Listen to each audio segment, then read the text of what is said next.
Every day, more than 20 million banknotes are printed worldwide, forcing the most secure currency production facilities in each country to work tirelessly to meet this ever-growing demand. But one question arises: how exactly is a banknote made? In this documentary, we'll explore one of the world's largest and most advanced banknote printing factories to discover in detail the fascinating process behind the creation of a banknote. The history of banknote production dates back several centuries and perfectly reflects the evolution of economies and human societies. The first banknotes appeared in China during the Tang Dynasty, around the 7th century, as a practical solution to facilitate trade.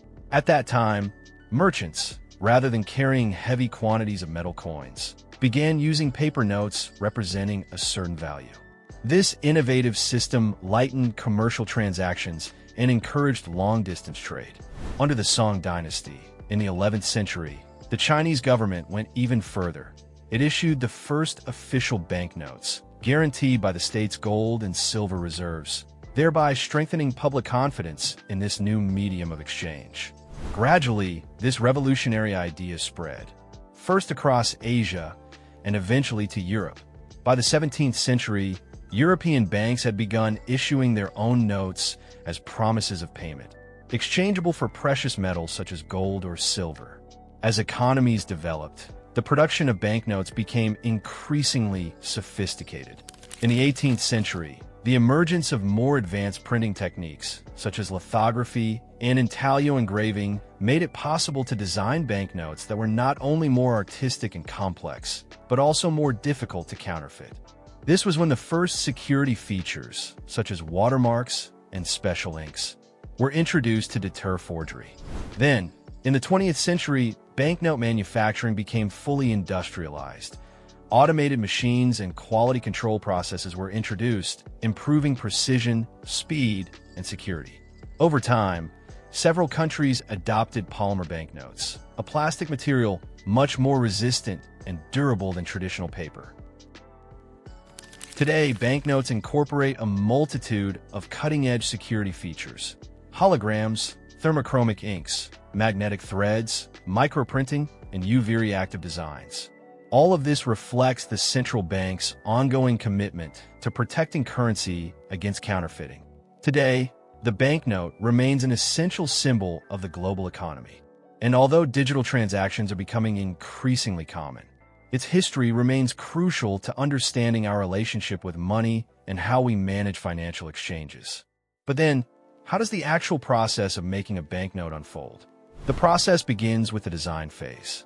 A team of graphic designers, engravers, and security experts work hand in hand to create a design that is both aesthetic, symbolic, and difficult to reproduce. A banknote's design is not just a work of art. It must also represent the country's cultural and historical identity. It often features portraits of important figures, national monuments, and cultural symbols. At this stage, designers already integrate invisible security elements to prevent any attempt at counterfeiting. Once the design is approved, the next step is the selection of materials.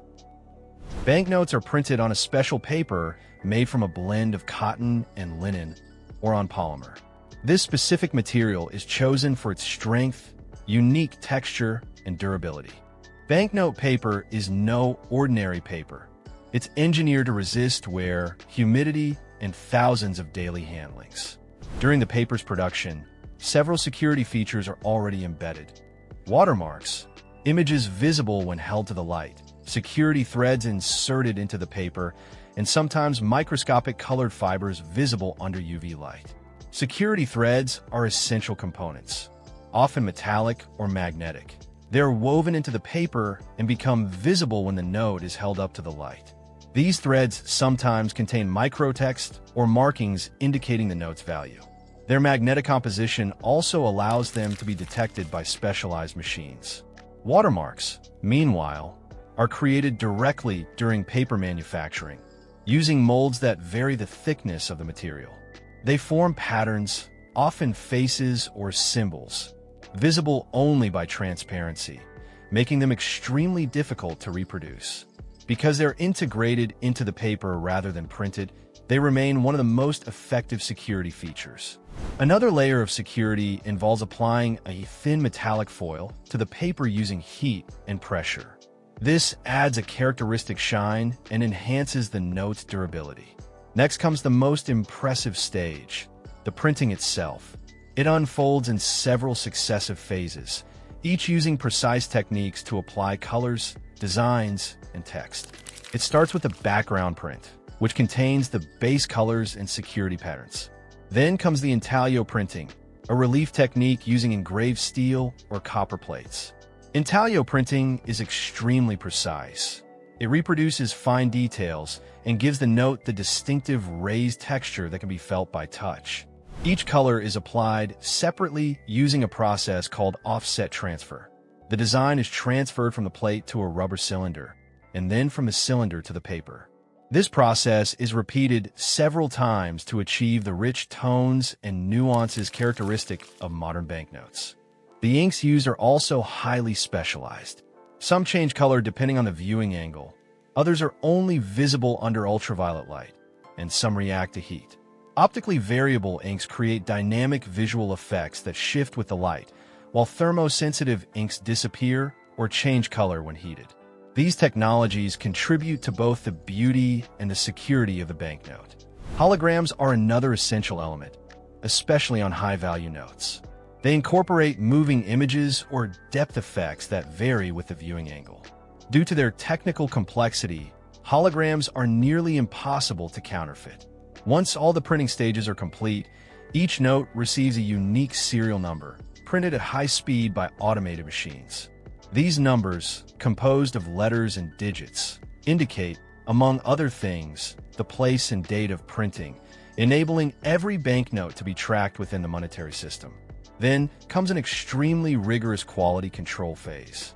High-precision scanners examine each note, magnifying the details hundreds of times to detect the slightest defect.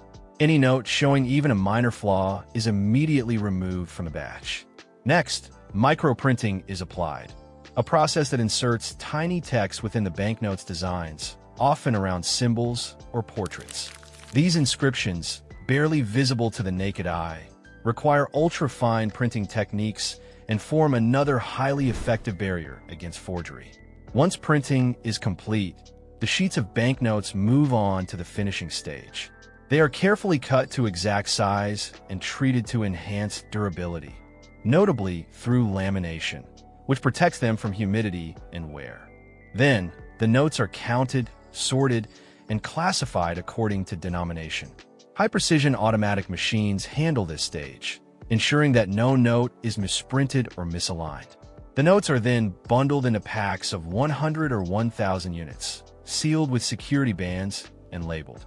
Each label includes essential information, denomination, quantity, and serial number range. These details allow perfect traceability during storage and transport. The packs are then placed in secure boxes holding up to 10,000 notes and stored in high-security vaults. These facilities are protected against fire, flooding, and theft, and are monitored 24/7 by sophisticated electronic systems. When the time comes to put the notes into circulation, they're distributed to banks and ATMs. Each banknote then lives a long life cycle. It circulates, wears out, and is eventually withdrawn and destroyed before being replaced by a new one. This process repeats continuously, ensuring a stable supply of clean, safe, and standard compliant notes. And that's how millions of banknotes are produced every day around the world. A feat of extraordinary precision, the result of centuries of innovation and technological refinement. So, what did you think of this fascinating process? Let us know in the comments. If you enjoyed this documentary, don't forget to give it a like, subscribe, and turn on the notification bell so you don't miss any of our upcoming content. But don't go just yet. The next part of this video will be just as exciting, so stay with us until the end.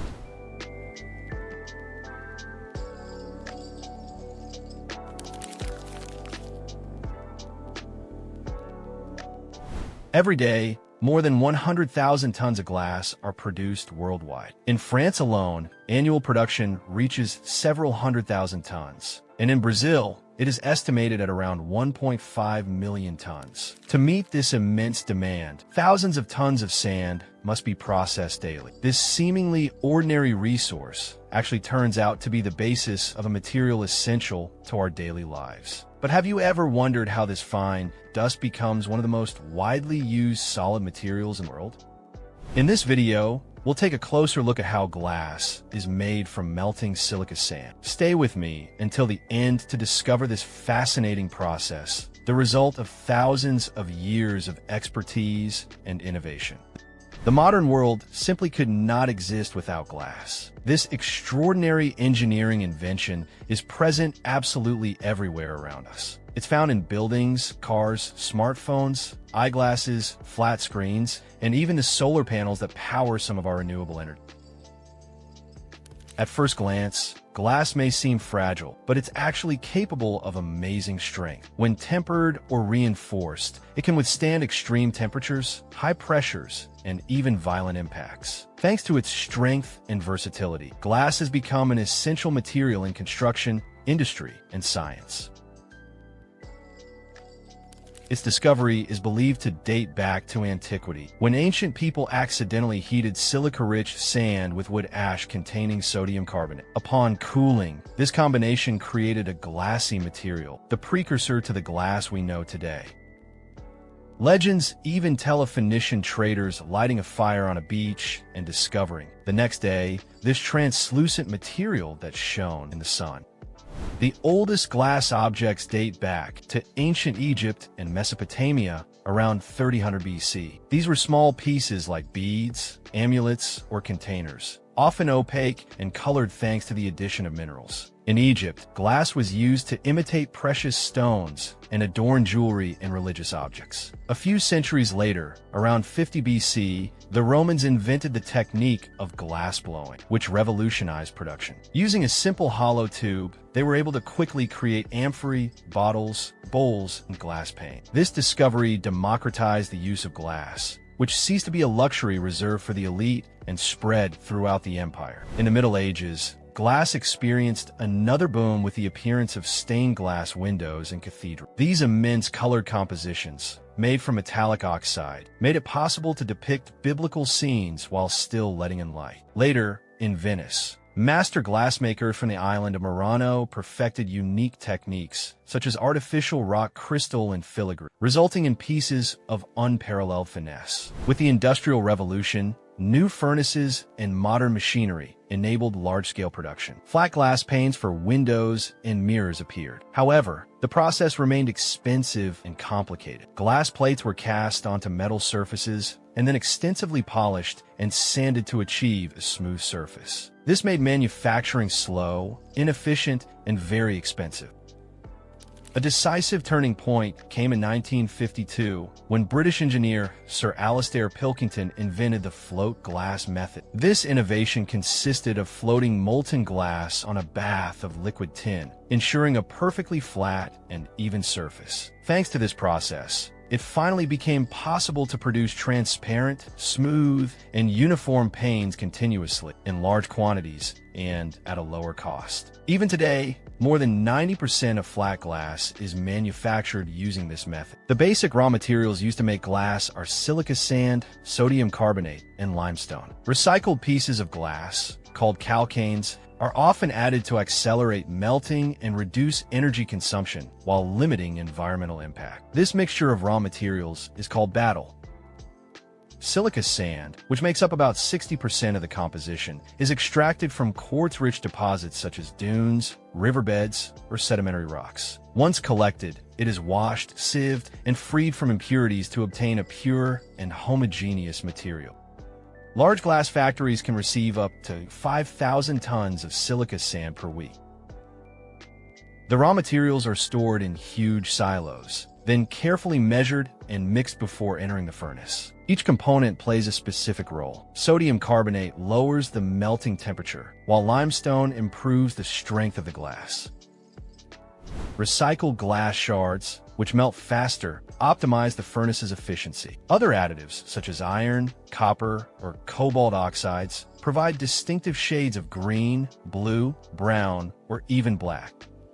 Once prepared, the battili is introduced into the melting furnace. This monumental furnace, built of refractory bricks, operates continuously 24 hours a day, sometimes for 10 to 15 years without being turned off. The temperature here reaches between 1500 and 1600 degrees Celsius, usually thanks to natural gas. The raw materials liquefy, releasing gases and forming a homogeneous mass. The viscosity of the molten glass is constantly monitored to ensure optimal quality. The molten glass then passes into a hotter zone to remove bubbles and impurities, ensuring perfect composition and homogeneity. At around 1100 degrees Celsius, it flows gently onto a bath of molten tin in a protected atmosphere of nitrogen and hydrogen to prevent oxidation. The difference in density makes the glass float on the tin like oil on water. Thanks to gravity and surface tension, the mass spreads into a continuous, perfectly flat sheet of uniform thickness. The final thickness depends on the speed at which the glass is fed and the roller setting on the edges. When it leaves the bath, the glass is solid but still very hot. It then enters a long annealing furnace called an LER, where it is gradually cooled. This controlled cooling process prevents the glass from cracking or breaking too easily. Once stabilized at room temperature, it is transported on conveyors to be cut by automatic machines. These, equipped with industrial diamond tips, mark the surface and allow a clean break along the cutting line. The plates can be cut to standard or custom dimensions. The entire process is supervised from a control room that monitors in real time the temperature of the furnaces, the quality of the glass, the speed of the production line, and the precision of the cutting. Sheets with defects are immediately removed, crushed, and reintroduced into the chain as recycled glass. Validated sheets are stacked vertically on sturdy metal racks, separated by protective covers to prevent scratches and bumps, then packaged and shipped to market. In the case of artisanal production, the steps are carried out in a much more manual manner. Each furnace contains molten glass of different colors to create various plates. Craftsmen use special cones to extract the liquid glass, which they must work quickly to prevent it from solidifying too early. Multiple colors can be mixed to create unique effects. Before stretching the mass, the glassmaker mixes it with a tool resembling a large fork, then passes it between rollers that press and flatten. The distance between the rollers determines final thickness. The resulting sheet is then annealed and cooled gradually to avoid any brittleness, then cut manually using tools with diamond or tungsten carbide tips. But glass isn't just for windows or bottles. In science, it's used to make optical fibers that carry light and enable high-speed internet. In astronomy, it makes up the giant mirrors of telescopes. In medicine, it is present in syringes, pharmaceutical ampoules, and even some bioactive implants. Glass is also used for security, such as bulletproof glass, or in recent innovations, such as foldable screens. As a result, more than 100,000 tons of glass are produced every day worldwide. This material, born from the encounter between sand, fire, and human ingenuity, has accompanied the evolution of our societies for over 5,000 years. And most importantly, don't forget to like, subscribe, and hit the bell so you don't miss any of our upcoming content. Also, leave a comment to tell us where you're watching from and what you thought of this content.